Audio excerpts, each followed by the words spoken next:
Bismillahirrahmanirrahim. Assalamualaikum warahmatullahi wabarakatuh. Baik, setelah kita belajar tentang patofisiologi hipertensi, maka pembahasan selanjutnya untuk patofisiologi pada gangguan sistem kardiovaskuler yang sangat banyak kasusnya adalah congestive heart failure atau biasa disingkat dengan CHF. Congestive heart failure atau gagal jantung kongestif merupakan kelainan klinis yang menyebabkan adanya bendungan vaskular pulmonal dan berdampak kepada berkurangnya curah jantung. Gagal jantung belum tentu sampai pada gagal jantung kongestif. Tapi gagal jantung kongestif merupakan gagal jantung. Maksudnya apa? Bahwa yang namanya gagal jantung secara umum adalah ketidakmampuan jantung memompakan darah ke seluruh tubuh. Dalam hal ini, pompa jantung mengalami penurunan tidak seperti biasanya. Sebagai contoh, kemarin kita sudah membahas tentang hipertensi. Orang yang mengalami hipertensi atau tekanan darahnya tinggi,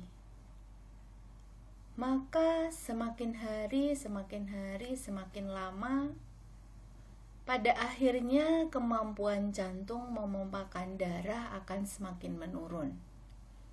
Hanya saja, setiap orang pada kondisi tersebut memiliki kemampuan untuk berkompensasi. Kemampuan berkompensasi setiap orang berbeda-beda. Berkompensasi seperti apakah itu? Dalam artian, pada orang hipertensi,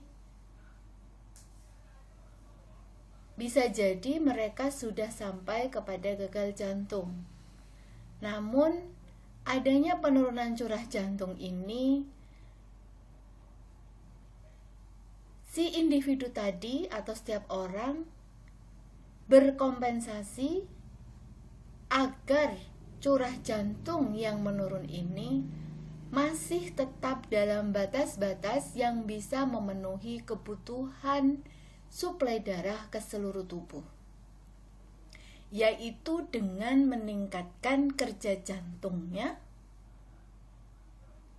melalui peningkatan respon terhadap saraf simpatik, sehingga curah jantung atau cardiac output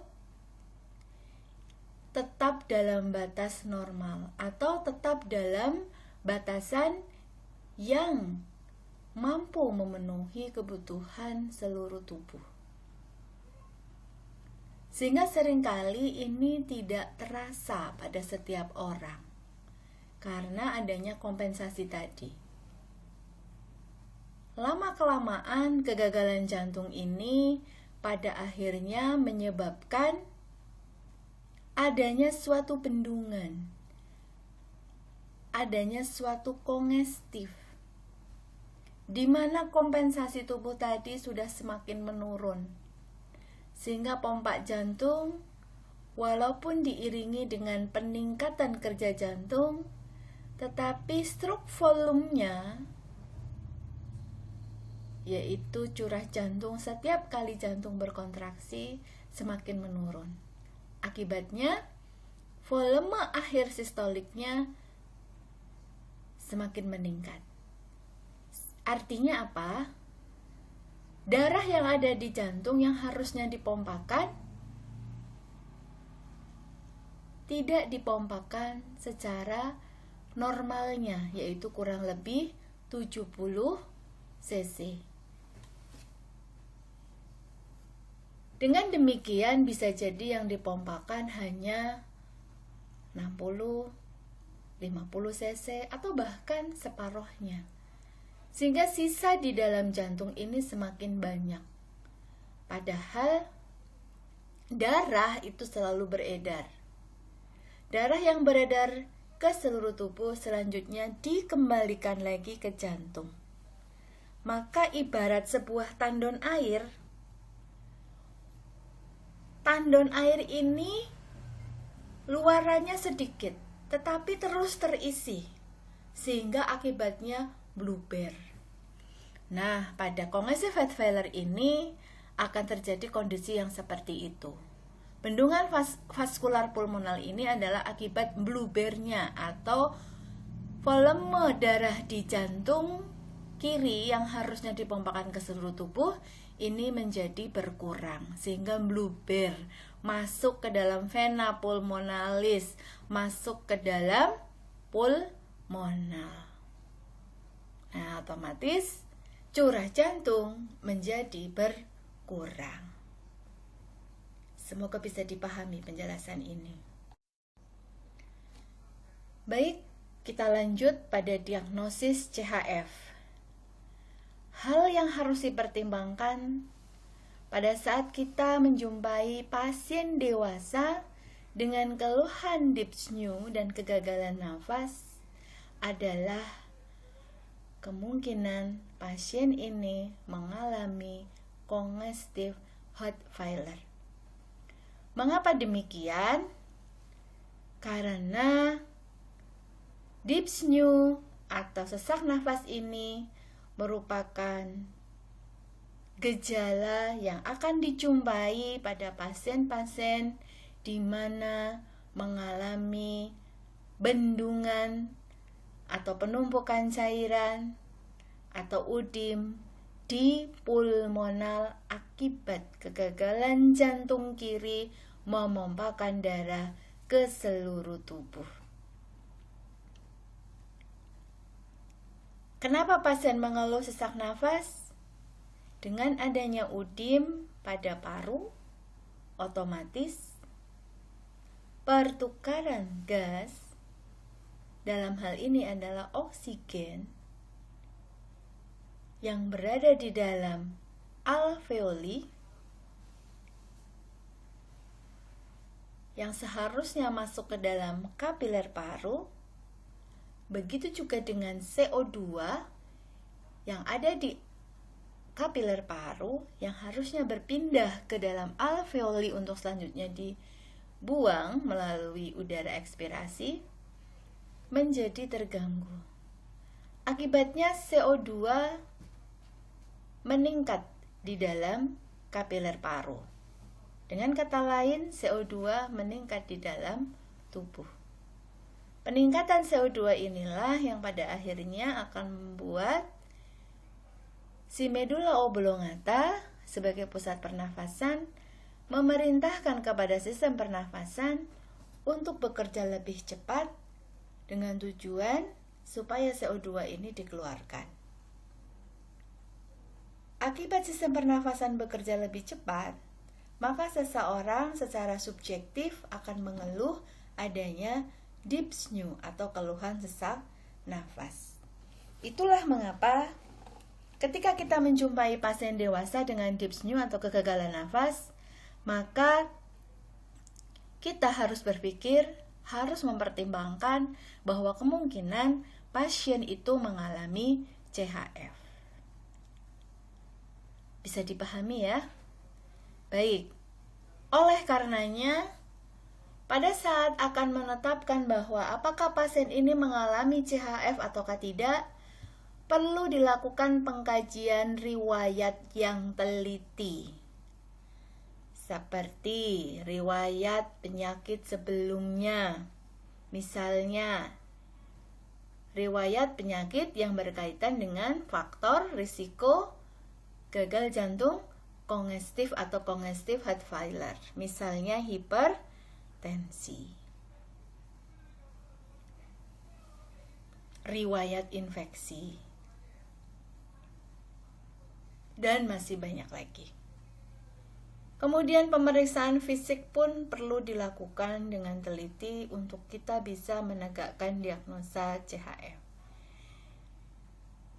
Lalu, karakteristik radiografi paru juga perlu untuk dilihat karena pada pasien CHF akan terlihat di samping parunya udim juga akan terlihat gambaran di mana jantung mengalami pembesaran atau kardiomegali. Kemudian perlu juga dilakukan serum natriuretik dan untuk lebih jelasnya perlu dilakukan pemeriksaan CT scan untuk memastikan bahwa memang paru mengalami udim dan jantung mengalami pembesaran, dan juga bisa dilihat apa kira-kira penyebab dari struktur pada jantung yang menyebabkan pasien mengalami CHF. Dengan melihat karakteristik daripada kegagalan jantung kongestif atau congestive heart failure, oleh karenanya terapi itu atau terapi pada pasien CHF ditujukan untuk satu, memulihkan fisiologi kardiopulmonal, yaitu memulihkan kembali fungsi normal daripada jantung dan paru. Lalu yang kedua, mengurangi keadaan hiperadrenergik. Artinya di sini jantung pada kondisi mengalami kegagalan memompahkan darah ke seluruh tubuh, bahkan sudah sampai menyebabkan terjadinya bendungan tadi. Di satu sisi terlalu lambat bekerja itu juga tidak bagus. Di satu sisi terlalu cepat bekerja itu juga tidak bagus. Oleh karenanya, di sini ada tindakan atau tujuan terapi, salah satunya adalah untuk mengurangi keadaan hiperadrenergik supaya jantung tidak terlalu cepat dalam bekerja. Sebagaimana tadi Ibu sudah sampaikan, gambaran sekilas tentang pasien CHF.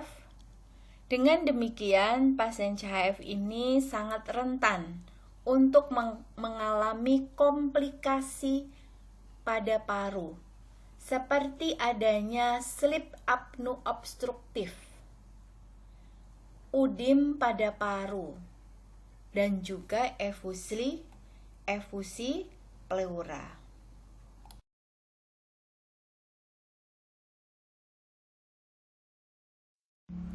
Baik, sebelum kita lanjut pada patofisiologi gagal jantung kongestif, perhatikan sekali lagi pengertian gagal jantung kongestif atau congestive heart failure.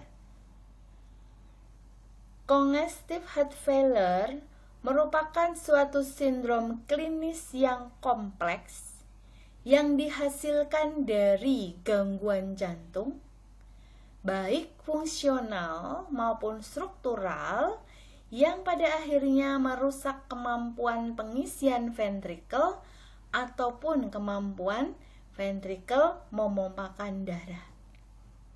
Perhatikan di sini bahwa gagal jantung kongestif adalah suatu sindrom klinis. Artinya apa?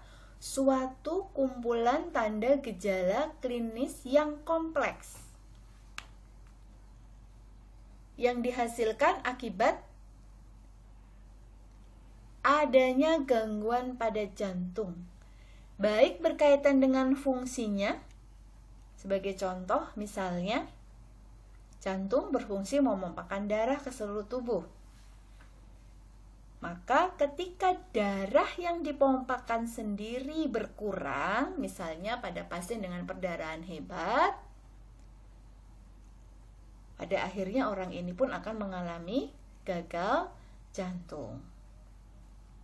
Maupun secara struktural. Misalnya dari jantungnya sendiri, secara struktur anatominya, dia mengalami gangguan. Sebagai contoh, katup tidak menutup dengan sempurna. Atau misalnya otot-otot jantungnya banyak yang mengalami kerusakan. Ini pun akan berdampak kepada menurunnya curah jantung. Artinya berdampak kepada kemampuan ventrikel untuk memompakan darah ke seluruh tubuh.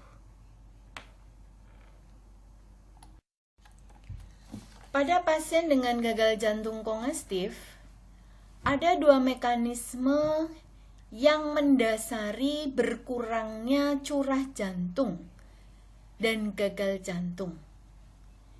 Dua mekanisme tersebut adalah yang pertama, adanya disfungsi sistolik. Yang kedua adalah disfungsi diastolik. Yang seperti apakah itu? Mari kita lihat pada slide yang berikutnya. Baik, yang pertama adalah disfungsi sistolik. Sebelum Ibu menjelaskan tentang disfungsi sistolik sebagai mekanisme gagal jantung kongestif, terlebih dahulu Ibu akan menjelaskan tentang siklus jantung. Semoga Anda masih mengingat tentang siklus jantung pada pembahasan mata kuliah yang sebelumnya, yaitu terkait dengan fisiologi jantung.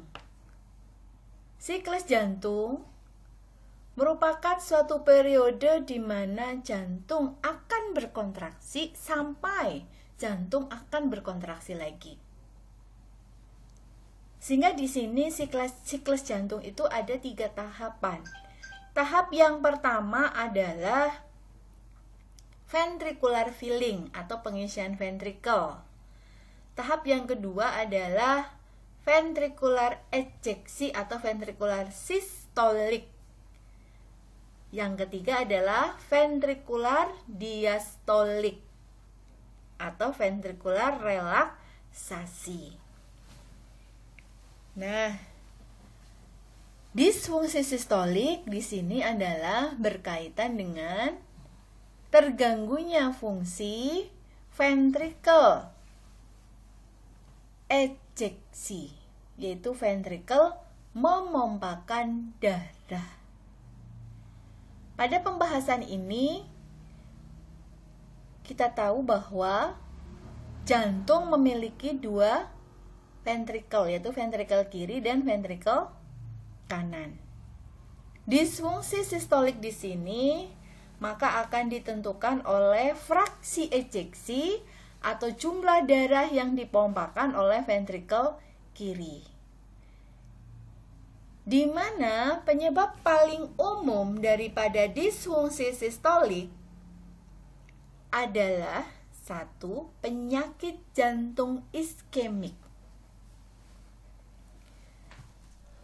yaitu di mana arteri koronaria yang merupakan arteri pensuplai darah ke jantung mengalami gangguan, sehingga sel-sel otot jantung tidak mendapatkan oksigen yang adekuat.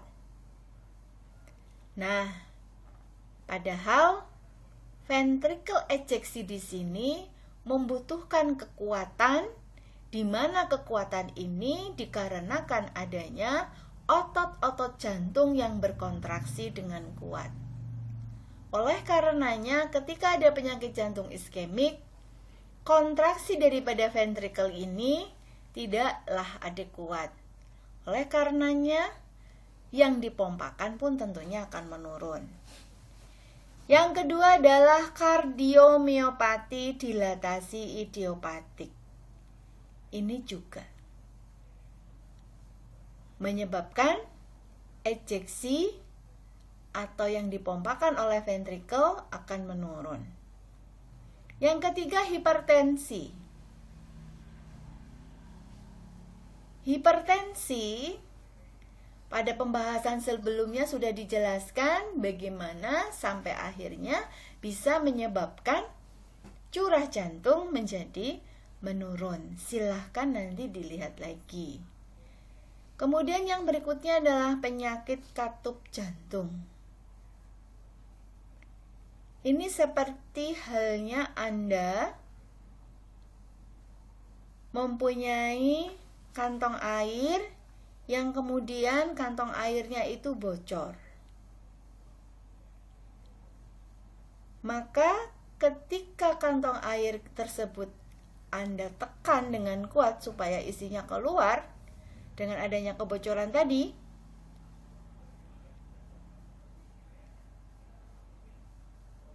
air yang keluar ini menjadi tidak sempurna atau menjadi tidak adekuat. Mekanisme gagal jantung yang berikutnya adalah disfungsi diastolik. Tadi Ibu sudah menjelaskan bahwa tahap pertama dari siklus jantung adalah ventricular filling atau pengisian ventricle. Disfungsi diastolik merupakan adanya suatu gangguan fungsi pada saat pengisian ventricle, di mana pengisian ventricle ini terjadi pada saat ventricle berdilastasi atau ventricle diastolik. Disfungsi diastolik ini terjadi di mana fungsi sistolik dalam keadaan yang tetap. Walaupun pada akhirnya adanya disfungsi diastolik dapat menyebabkan disfungsi sistolik. Kenapa demikian? Karena ketika pengisian ventricle terganggu, maka otomatis yang akan dipompakan, darah yang akan dipompakan atau diejeksikan tentunya pun tidak adekuat jumlahnya. Disfungsi diastolik ini dapat terjadi pada pasien yang mengalami hipertensi. Silakan nanti dibaca lagi, dibuka lagi videonya terkait dengan patofisiologi hipertensi. Kemudian pada penyakit jantung iskemik. Dengan adanya penyakit jantung iskemik, otot-otot jantung terganggu, otomatis dilatasi dan kontraksinya pun akan terganggu. Nah, ketika dilatasinya terganggu, otomatis pengisian ventricle juga akan terganggu. Yang berikutnya adalah kardiomiopati hipertrofik. Nah, ini juga akan berdampak kepada pengisian ventricle yang terganggu. Begitu juga dengan kardiomiopati restriktif. Misalnya pada pembungkus jantung yang mengalami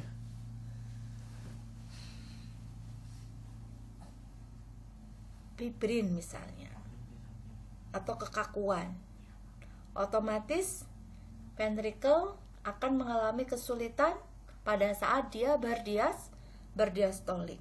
Dengan demikian pengisian ventricle pun akan terganggu.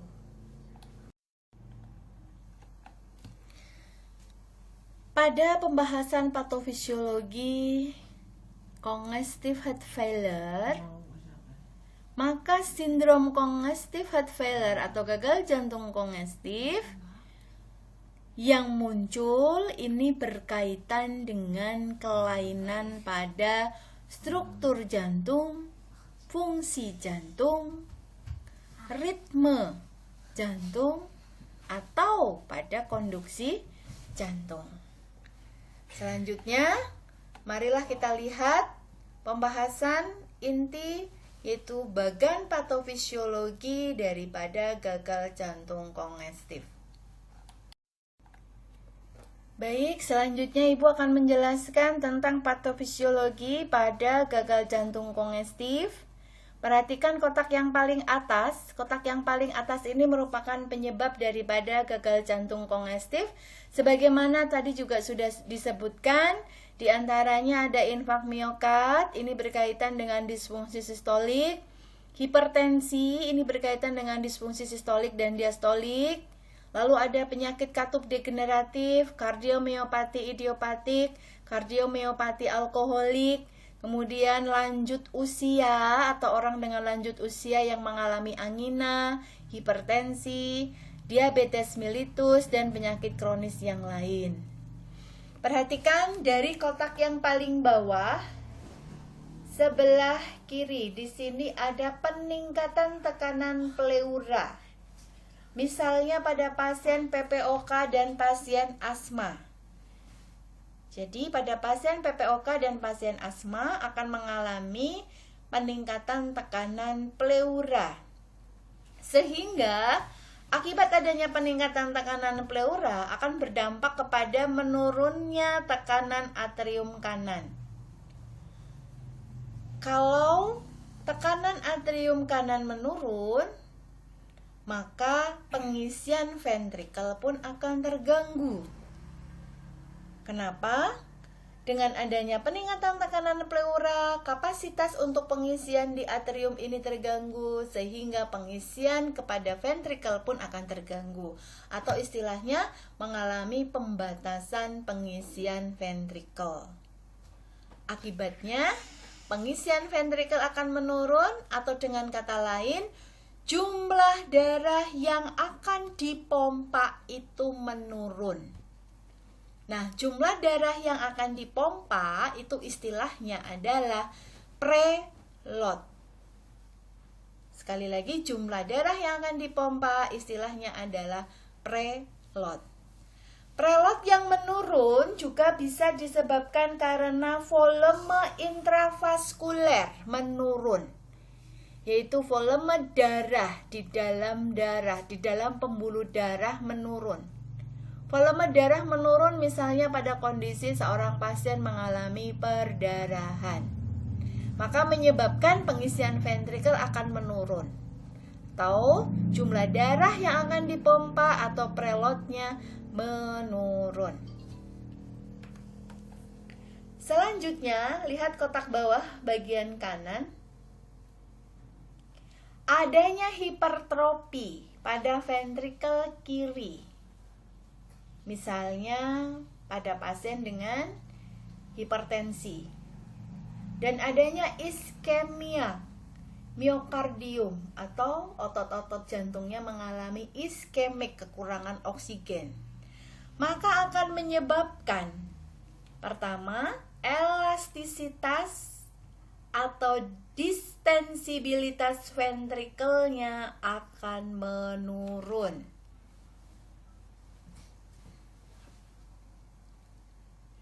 Begitu juga bisa menyebabkan relaksasi miokardium, sehingga akan terjadi disfungsi diastolik. Ventrikel tidak bisa berdilatasi secara sempurna, yang pada akhirnya akan mengganggu pengisian ventrikel, sehingga pengisian ventrikel akan menurun. Dengan kata lain, apabila pengisian ventrikel menurun, maka jumlah darah yang dipompa juga akan menurun, atau preloadnya juga menurun. Nah, akibat preload atau jumlah darah yang akan dipompa menurun, maka mari kita lihat selanjutnya. Maka akan menyebabkan volume darah dan tekanan di dalam atrium menjadi meningkat. Kenapa demikian? Karena tadi seharusnya masuk ke dalam ventrikel, tapi karena ventrikelnya tadi ada disfungsi diastolik, ya, ada disfungsi sistolik, akibatnya dia menurun, sehingga volume darah dan tekanan di dalam atrium meningkat. Pada jantung kanan, dengan adanya volume darah yang meningkat di dalam atrium kanan, menyebabkan peningkatan tekanan pada vena cava. Di mana vena cava itu ada dua.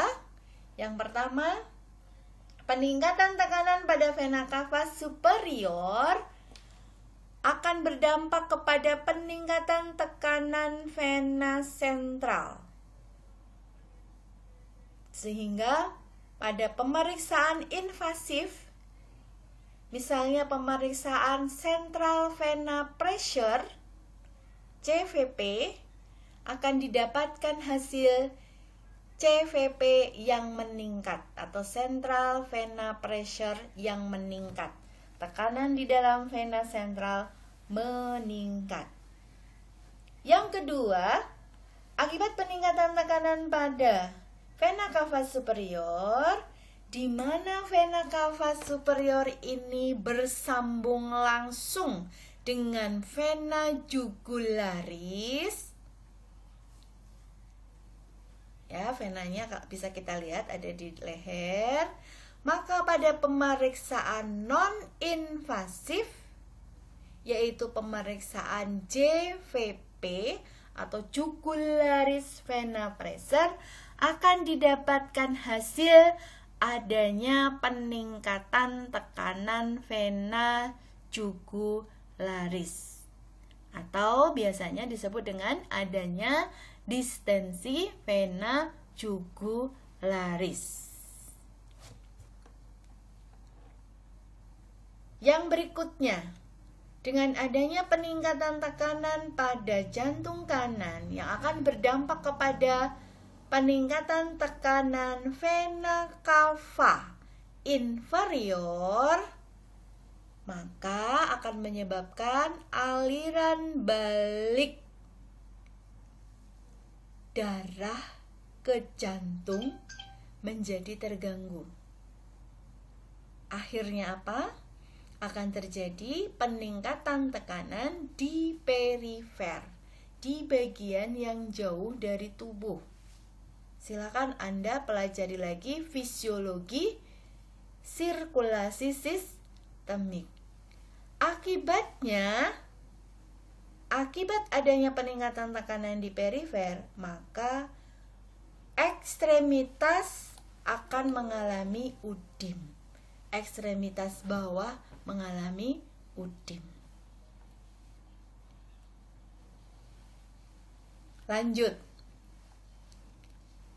Ketika volume darah dan tekanan di dalam atrium meningkat, maka pada jantung kiri, ya, sekarang jantung kiri, kalau tadi jantung kanan, pada jantung kiri akan terjadi peningkatan tekanan pada vena pulmonalis dan akhirnya terjadi kongesti, cairan atau bendungan cairan di paru. Dan adanya peningkatan tekanan pada vena pulmonalis dan kongesti paru, maka akan menyebabkan peningkatan tekanan pada vena pulmonalis dan menyebabkan bendungan cairan atau darah pada paru, atau istilahnya adalah kongesti paru, menyebabkan peningkatan volume di interstisial paru. Jadi di interstisial, di antar sel paru ini terjadi peningkatan volume. Selanjutnya bisa menyebabkan efusi pleura. Yang berikutnya, dengan adanya peningkatan tekanan pada vena pulmonalis dan kongesti paru ini, maka bisa menyebabkan muncul refleks batuk dengan sekret berwarna merah jambu. Kenapa berwarna merah jambu? Karena tekanan yang tinggi di dalam vena pulmonalis ini dengan adanya batuk bisa membuat kapiler-kapiler paru akan pecah. Makanya sekretnya warnanya bisa merah jambu. Kemudian, peningkatan tekanan pada vena pulmonalis dan kongesti paru akan menyebabkan pada auskultasi akan terdengar bunyi crackles dan kadang bisa muncul suara wheezing. Lalu, peningkatan tekanan pada vena pulmonalis dan kongesti paru dapat menyebabkan peningkatan tekanan hidrostatik pada kapiler paru. Dengan demikian, dapat terjadi perpindahan cairan ke interstisial yang menyebabkan terjadinya udim paru, yaitu cairan berada di dalam alveoli paru.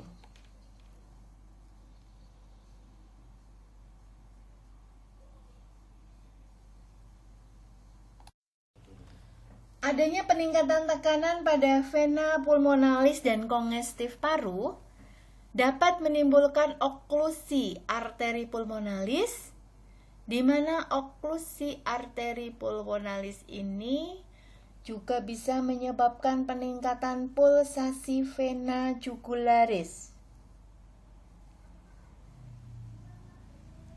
Lalu, akibat adanya oklusi arteri pulmonalis menyebabkan afterload pada ventrikel kanan meningkat. Artinya apa afterload?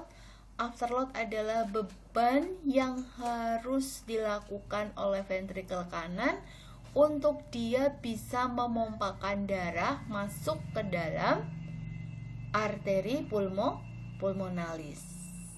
Ibaratnya itu ada selang tuh panjang yang biasa digunakan untuk selang penyedot air. Lalu selang itu Anda rame-rame bersepuluh itu menginjak selangnya. Nah, padahal pompa ini harus mengangkat air untuk dipompakan ke selang tadi. Tapi karena Anda injak, si pompa ini harus berusaha lebih kuat supaya dia bisa membuat air mengalir ke selang. Padahal ada Anda. Nah, gitu loh. Maka inilah yang disebut dengan afterload. Jadi sekali lagi, afterload adalah suatu beban yang harus dilakukan oleh ventrikel untuk supaya dia bisa memompakan darahnya. Nah, dengan adanya oklusi pada arteri pulmonalis, ini bisa menyebabkan afterload meningkat pada ventrikel kanan. Ketika afterload meningkat pada ventrikel kanan, maka otomatis pengisian ventrikel kanan pun akan menurun. Kenapa menurun? Karena afterload bebannya tinggi, sehingga bisa jadi darah yang dipompakan oleh ventrikel kanan itu menurun. Nah, kalau ventrikel kanannya menurun, maka banyak tersisa di situ, sehingga ibaratnya tandon air harusnya dikeluarkan, ya, tetapi karena selangnya banyak sumbatan, sehingga yang dikeluarkan sedikit, sehingga akhirnya meningkat jumlahnya di situ.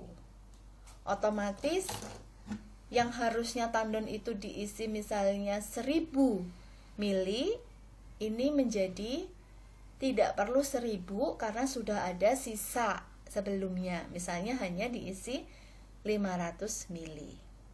Nah, akibat pengisian ventrikel kanan yang menurun, maka menyebabkan peningkatan volume darah dan tekanan pada atrium kanan. Lalu akibat pengisian ventrikel kanan yang menurun, curah jantung kanan pun menurun. Kemudian peningkatan volume darah dan tekanan pada atrium kanan, dampaknya adalah tadi pada slide sebelumnya, yaitu adanya peningkatan tekanan pada vena cava.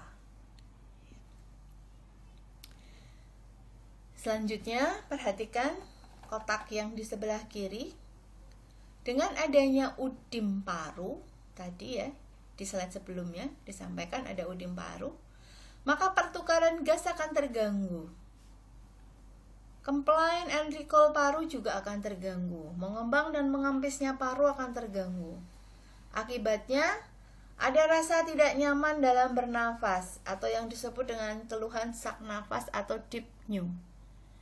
Baik itu saat berbaring, ya, orthopnea, maupun saat beraktivitas atau dyspnea default, maupun tengah malam tiba-tiba terbangun karena keluhan sesak nafas. Tengah malam terbangun tiba-tiba karena sesak nafas ini, nanti ini berkaitan dengan pada kondisi malam hari kecenderungan orang itu adalah beristirahat. Ketika beristirahat, saraf yang dominan bekerja adalah saraf parasimpatis. Lalu, ketika saraf parasimpatis yang dominan bekerja, kita tahu bahwa sistem perkemihan dia akan bekerja justru ketika atau bekerja aktif ketika saraf yang dominan adalah saraf parasimpatis. Nah, dengan adanya curah jantung yang menurun, nanti akan memicu munculnya renin, angiotensin, aldosteron yang berdampak kepada retensi cairan. Sehingga pada malam hari seringkali terjadi peningkatan jumlah cairan pada intravaskuler yang menyebabkan pengembalian darah ke jantung pun akan meningkat dengan tiba-tiba, sehingga tadi dengan kondisi udim paru akan bisa bertambah, sehingga orang akan bertambah semakin sesak.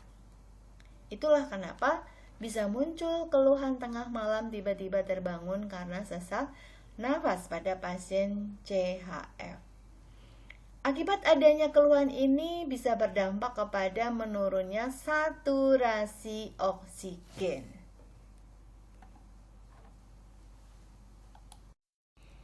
Selanjutnya, dengan adanya peningkatan volume dan tekanan di atrium kanan, maka akan terjadi peningkatan tekanan pada vena cava inferior. Di sini aliran balik terganggu sehingga menyebabkan peningkatan tekanan di perifer. Muncullah tanda udim pada ekstremitas bawah. Adanya aliran balik yang terganggu ini juga menyebabkan, ya, karena darah tidak bisa kembali lagi dengan sempurna ke jantung, sehingga terjadilah bendungan sirkulasi. Dalam hal ini adalah di hepar. Bendungan sirkulasi ini bisa menyebabkan terjadinya asites, yaitu udim pada abdomen. Bendungan sirkulasi pada hepar ini juga bisa menyebabkan pemeriksaan atau pada pemeriksaan reflux hepatojugular akan terlihat adanya peningkatan lebar vena jugularis lebih dari atau sama dengan 1 cm. Silakan nanti pada mata kuliah yang berikutnya terkait pemeriksaan fisik, Anda lihat atau Anda tanyakan apa itu pemeriksaan reflux hepatojugular. Pada prinsipnya di sini, ketika terjadi bendungan sirkulasi darah pada hepar, maka pada pemeriksaan reflux hepatojugular kita bisa melihat adanya peningkatan lebar vena jugularis lebih dari atau sama dengan 1 cm. Selanjutnya, dengan adanya bendungan sirkulasi pada hepar, ini juga bisa menimbulkan rasa tidak nyaman pada kuadran kanan atas abdomen. Lalu perut terasa penuh atau kenyang. Kemudian muncul keluhan anoreksia, tidak nafsu makan, dan tidak nyaman untuk membungkuk. Atau ketika badan dibungkukkan, itu terasa tidak nyaman.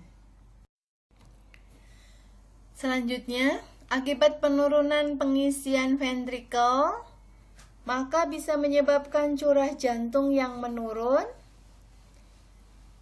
Pada tahap awal curah jantung yang menurun akan muncul mekanisme primer. Yang pertama adalah perfusi ke ginjal menurun, sehingga nanti akan menyebabkan munculnya mekanisme renin-angiotensin-aldosteron. Tadi Ibu sudah sedikit menjelaskan tentang mekanisme renin-angiotensin-aldosteron. Kemudian, mekanisme primer yang muncul akibat curah jantung yang menurun yang kedua adalah adanya peningkatan reseptor adrenergik simpatik.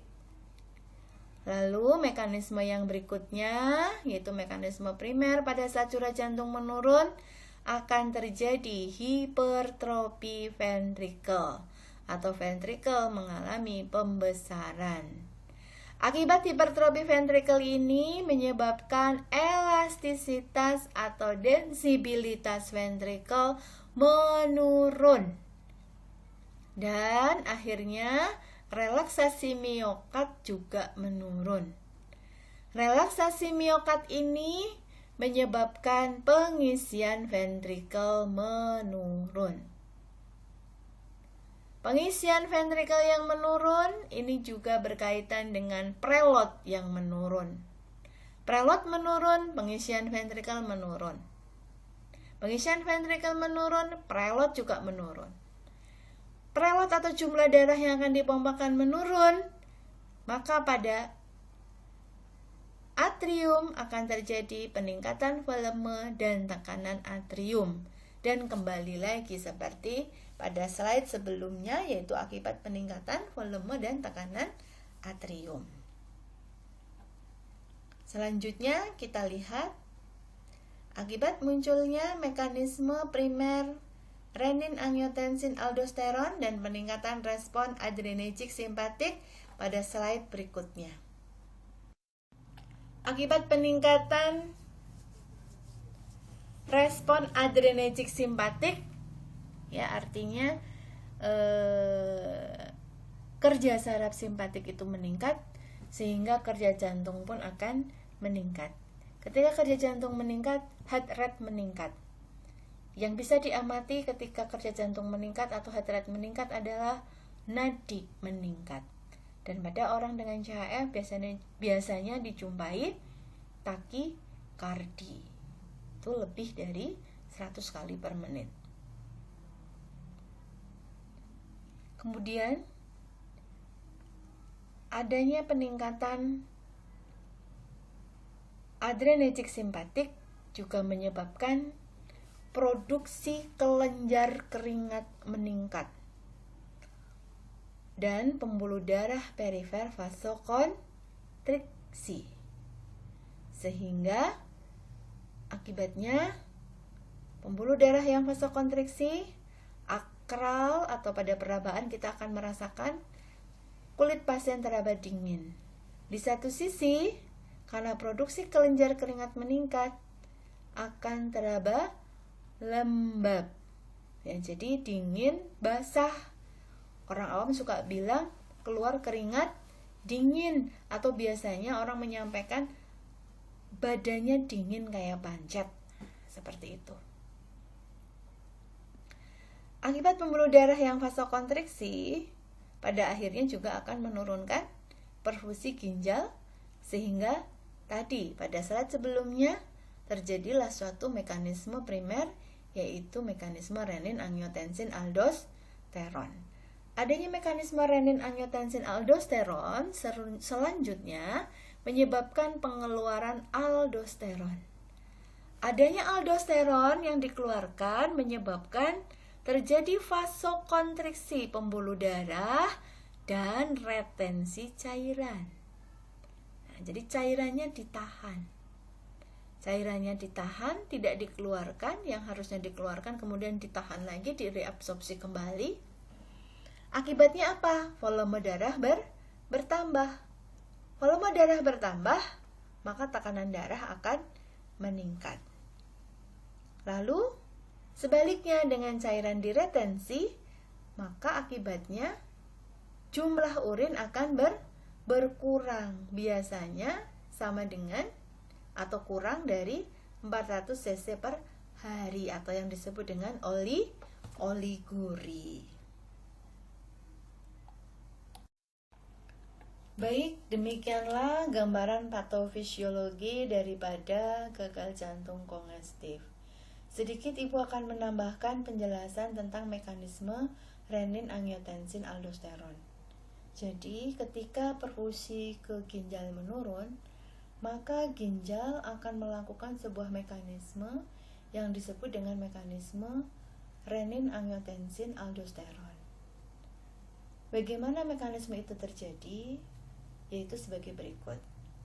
Ketika ginjal mengalami penurunan perfusi, maka aparatus juxtaglomerulus dia akan mengeluarkan renin. Renin akan merubah angiotensin menjadi angiotensin 1. Itu merubah angiotensinogen menjadi angiotensin 1. Angiotensin 1 dengan bantuan converting enzim dari paru akan dirubah menjadi angiotensin 2. Nah, adanya angiotensin 2 inilah yang menyebabkan aldosteron dikeluarkan. Dikeluarkannya aldosteron ini akan berdampak kepada cairan diretensi. Cairan ditahan, tidak jadi dikeluarkan dalam bentuk urin. Nah, sehingga tadi sudah disebutkan muncullah oliguri. Ya, bukan urin yang menurun bukan karena ada masalah di sistem perkemihan, tidak. Tapi di sini karena memang terjadi retensi uri. Sehingga kalau Anda nanti akan melakukan anamnese pada pasien dengan CHF, jangan ditanya urinnya lancar atau tidak. Karena bisa jadi orangnya akan menyampaikan bahwa urinnya baik-baik saja, lancar-lancar saja. Tetapi yang ditanya adalah jumlah urinnya yang dikeluarkan dibandingkan pada saat kondisi sehat itu seperti apa. Jumlahnya menurun ataukah tidak. Ya, jadi tolong diingat-ingat ini. Karena seringkalinya kita pada saat anamnesa pasien CHF yang ditanya adalah urinnya lancar napa mboten. Nah, itu biasanya kurang tepat. Akhirnya terjadi kesalahan dalam melakukan pengkajian dan datanya tidak akurat. Demikian penjelasan saya terkait dengan patofisiologi gagal jantung kongestif. Semoga Anda bisa memahami penjelasan ini, ya, sehingga Anda bisa memahami tentang patofisiologi gagal jantung kongestif. Mohon maaf apabila ada kekurangan. Wassalamualaikum warahmatullahi wabarakatuh.